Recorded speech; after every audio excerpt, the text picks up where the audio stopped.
আসসালামু আলাইকুম বন্ধুরা, আজ শেয়ার করব আলু দিয়ে সম্পূর্ণ ভিন্ন ধরনের মুচমুচে একটি ইফতার বা নাস্তার রেসিপি।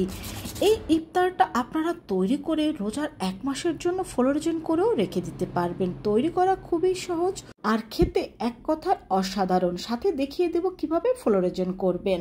তো প্রথমে এখানে আমি কিছু সিদ্ধ আলু নিয়ে নিয়েছি। এখন এই আলুটাকে আমি ভালোভাবে ভর্তা করে নেব।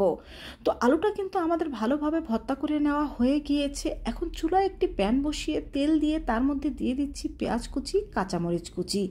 এখন এই পেঁয়াজ কুচি, কাঁচামরিচ কুচিটাকে আমি হালকা করে কিছুটা ভেজে নেব। তো ভেজে নেওয়ার পরে এখন এর মধ্যে আমি দিয়ে দিচ্ছি আদা বাটা, দিয়ে দিচ্ছি রসুন বাটা। এখন এই আদা বাটা, রসুন বাটা আমি কিছুক্ষণ কষিয়ে নেব যতক্ষণ না এর গন্ধ চলে যায়। তো এটাকে কষিয়ে নেওয়ার পরে এখন এখানে আমি দিয়ে দিচ্ছি হলুদ গুঁড়ো, মরিচ গুঁড়ো আর দিয়ে দিচ্ছি সামান্য একটু পানি মশলা কষানোর জন্য। এছাড়া আমি এখানে দিয়ে দিচ্ছি ম্যাজিক মশলা।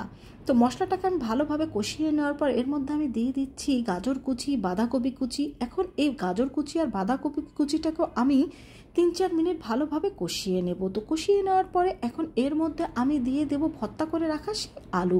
এখন এই আলু ভর্তাটাকে ভালোভাবে এই সব উপকরণের সাথে মিশিয়ে নেব আর দিয়ে দিলাম এখানে আমি স্বাদ মতো লবণ।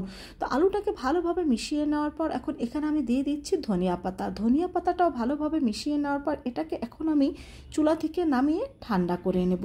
আর এখানে আমি কিছু মোজরেলা চিজ এরকম কিউব করে কেটে নিয়েছি।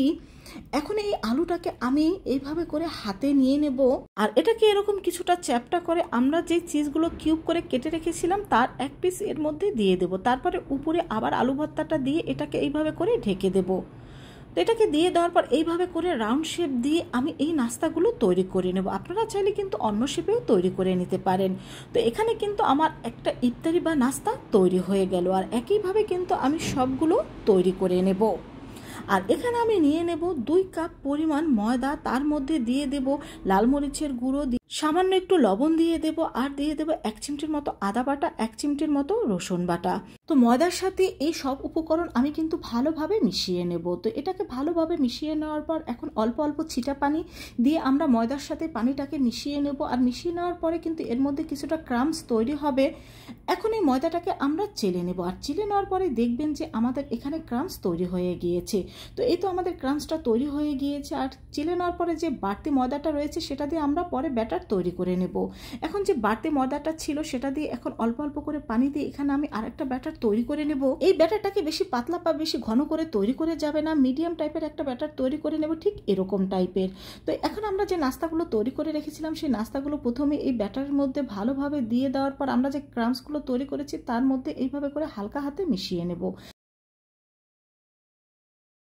তো ক্রাঞ্চটা মিশিয়ে নেওয়ার পর এই তো আমাদের একটা নাস্তা বা ইফতারি তৈরি হয়ে গেল। আর একইভাবে কিন্তু আমি সবগুলো ইফতারি এখানে তৈরি করে নিয়েছি।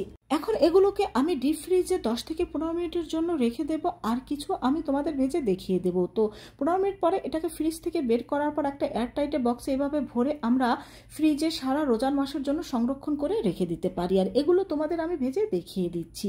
চুলার হিট আমি এটাকে মিডিয়াম রেখেই ভেজে নেব। আর এটাকে কিন্তু এভাবে মিডিয়াম করে ভেজে নিতে হবে। আর মিডিয়াম করে ভেজে নেওয়ার পরও কিন্তু এটা অনেক বেশি মুচমুচে হবে। এটা এতটাই মুচমুচে হবে যে সারা দিন এটা এরকম একই রকম মুচমুচে থাকবে।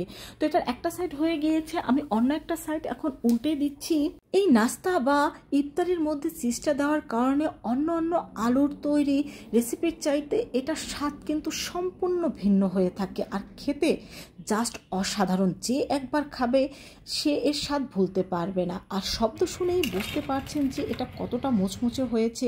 আর যারা চিজ খেতে পছন্দ করে তারা তো একটু বেশিই পছন্দ করবে। তা তোমরাও কিন্তু মুচমুচে এই আলুর নাস্তাটা তৈরি করে রোজার মাসের জন্য ফ্রোজেন করে রেখে দিতে পারো।